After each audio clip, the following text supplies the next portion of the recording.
A very warm welcome. You're watching One India English with me, Anubhuti Gaur, and this is our special show, Global Chit-Chat. And today we will discuss the new relationship that Saudi Arabia and Iran are looking at. And we're joined by our foreign policy expert, Mr. Chiddevesh Singh Meni. Thanks a lot for joining us, sir. A pleasure. So, sir, as we see that there are new developments, we see that Saudi Arabia and Iran that used to be bitter rivals, now they've held talks and we see there's a thaw in the relationship. So what kind of implication do you think this could have for the entire Middle East? So we need to have a bit of a background into why this is happening. What are the key factors that after a period of 5 years, because the relationship between the Saudis and Iran had gone rock bottom. I mean, there had been tensions, but by 2016 it had gone rock bottom when they snapped diplomatic ties. So the first thing is, at this point of time, it suits both. So on the one hand, as far as the Saudis are concerned, as we've been discussing in earlier weeks also, the Biden administration's approach vis-a-vis Saudi Arabia is very different from the Trump administration. Be it, putting arms deals on hold, be it withdrawing support to the Saudi war in Yemen, and then, of course, if you look at the relationship between Trump and the Crown Prince and how Biden has dealt with the Crown Prince, it's very different. So obviously Saudi Arabia has realized that it needs to recalibrate its foreign policy, especially within the Middle East. So that's one part. Now, if you look at it as far as Iran is concerned, for Iran, there are two things. One is obviously, again, for Iran, the short-term factor is obviously the revival of the JCPOA, the Iran nuclear agreement. Now, obviously, if the Saudis are on board, if other GCC countries are on board, it becomes much easier. So that's, one of the main factors. And then again, Iran also wants to, it needs to recalibrate its relationships. It doesn't want to be dependent upon anybody else. And so there are short-term and long-term factors which are responsible for these very important changes which are taking place. So that's the first part. Now, if you look at it in recent weeks, the first, we didn't really know about the talks which were held in April in Iraq between Saudi Arabia and Iran. And then recently, of course, Iran also said that, it did not deny these talks are being held. So this negotiation, so basically, if you look at it, the talks have essentially coincided with the Vienna negotiations also, which are going on regarding the JCPOA. And I may also add that it's not just Iran. Saudi Arabia is recalibrating its relations with other countries. If you look at its relationship with Turkey, its relationship with Qatar, it's making efforts, to mend ties. So obviously it realizes that, with the different, this approach of the Biden administration needs to look at changing its approach towards the region and without depending upon external forces. It's obviously looking, and it also, obviously the Crown Prince himself also is bothered about his own image. And, he would like to remain, he is relevant in any case, but he would like to, geopolitically and in a diplomatic sense, he would be, like to be perceived as somebody who is pragmatic, so these are the some of the important factors which have sort of gone to the negotiations.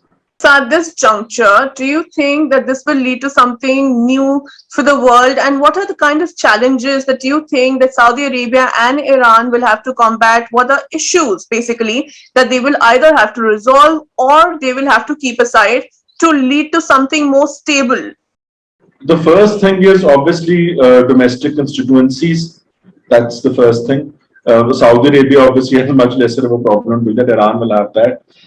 Then the fact, logistically, if you look at it, Iran is going into elections in June. The presidential election is there, and you have the hardliners have been emboldened. It really remains to be seen that who will ultimately prevail in the election.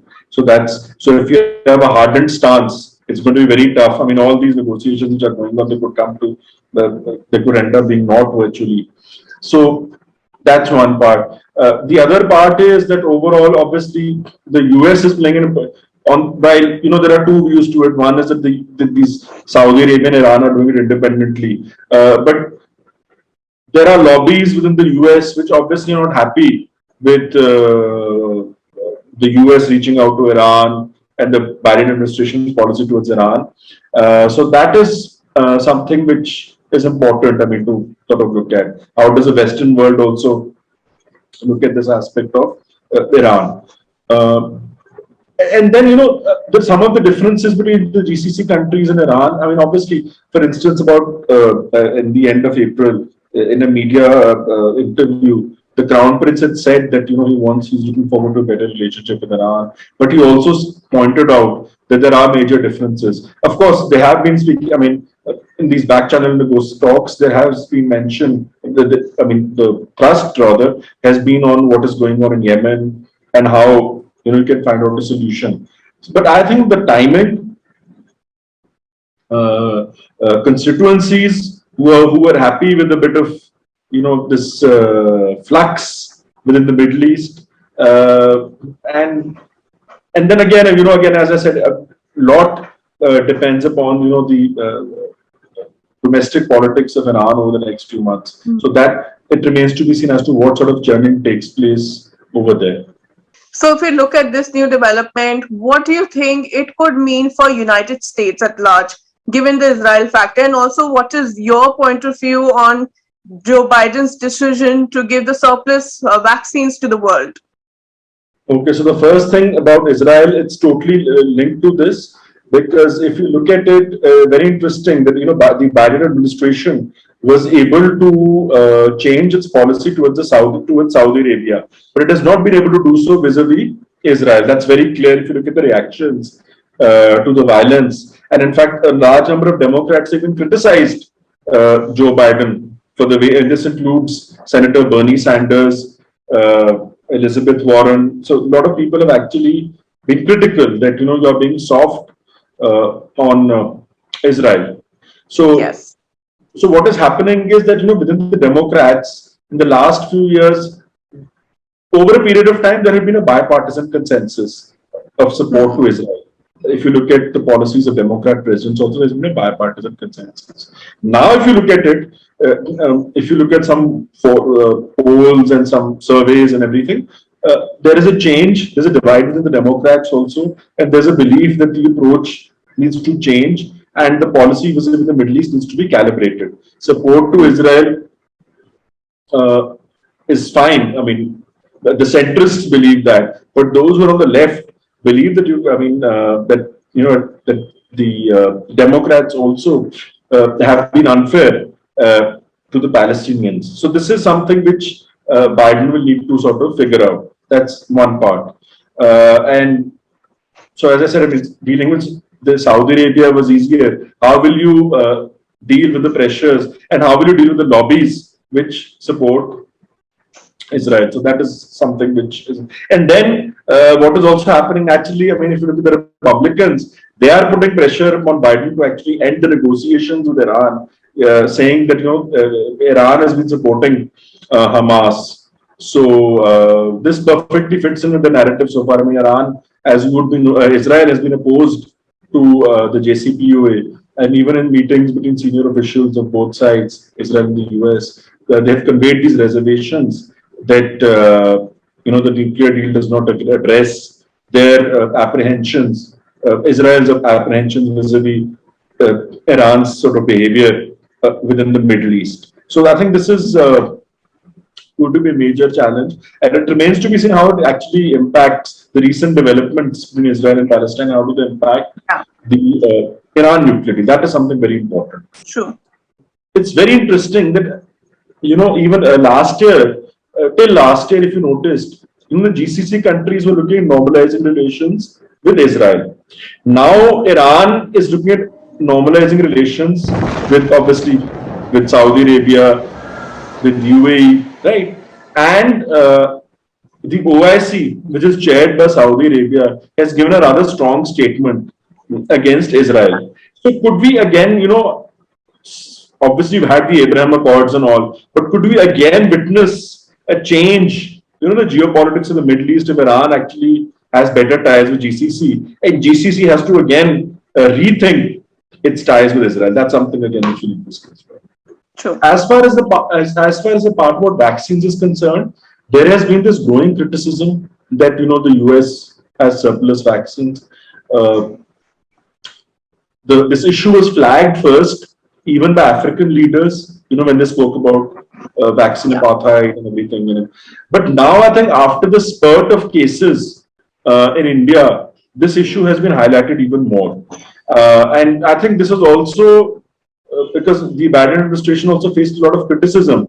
One, obviously, from India sections of the Indian strategic community, that it is not done enough to express solidarity. After that, of course, number of decisions. One, they provided aid, assistance, and everything, and also the US. I think this was an important decision to actually support India's demand for a waiver, on intellectual property rights with regard to the manufacture of vaccines. So that was an important step, and now I think this is an important decision because if you look, I mean, not in India, obviously, it's a slow rate. If you look at the rate of vaccination, you need many more vaccines, and there is a problem at this point of time. And even if you look at Africa, the rate of vaccination is even slower. I mean, I think Yeah. if you look, so obviously for the developing world, this is important. But I would still say that much more needs to be done. There is also a geopolitical message. If you look at when the announcement was made yesterday, the first president said that we're not going to leverage this. He was alluding to Russia and China, which have also been which have Yeah. provided vaccines to a number of countries. But he also said that basically democratic countries need to work together, and that during the G7 meeting next month in June, they will actually come up with a strategy to deal with the pandemic. So there is one, it's a bit of a course correction again to address the perception that that the US is still following that sort of isolationist and rather self-centered sort of approach and ignoring the developing world. And the other part is about obviously the overall geopolitical messaging, which is very much that democracy should. The US wants to Yeah. work with other democracies, so that way it's important. And also, it is high time that every country across the world needs to understand that what the World Health Organization has already reiterated, that for everyone to be safe from coronavirus, everyone has to be vaccinated across the world. You are not safe unless other countries also have that vaccine and they vaccinate all the people. So it will not be enough just vaccinating the entire population of United States only. So of course, thanks a lot for joining us, sir.